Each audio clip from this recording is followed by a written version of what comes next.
राधिका जी वन में बैठल बड़ी, कन्हैया जी छोड़ के चल दिल बड़े।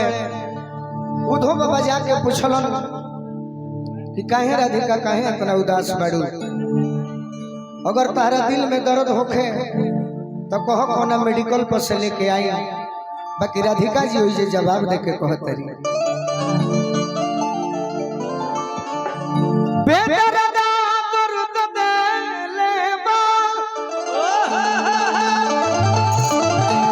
अरे उहे दी दवाई हो तरीके मेडिकल पर दवाई नहीं खे जे दर्द भी हले वो करे से ठीक हो सकता नहीं कि बेदर्दा। अरे बेदर्दा दर्द दे ले बा उहे दी दवाई हो।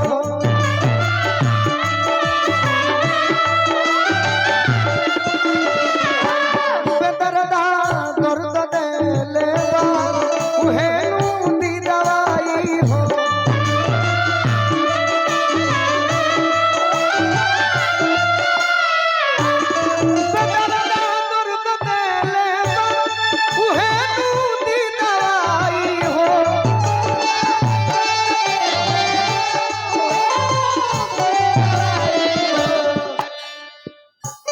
भजन भयाड़ ली ये भजन जौन होता है आवरा है करे के गोल्फर पर जाते के पड़ेला काड़ा लगे बाकी ठीक लगे। जरूर जरूर भैया के स्वागत। बेदर्दा बेदर्दा दर्द दे ले बा शुभम संस्कारी जी की ओर से।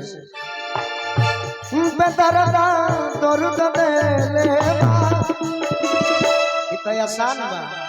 अरे उहे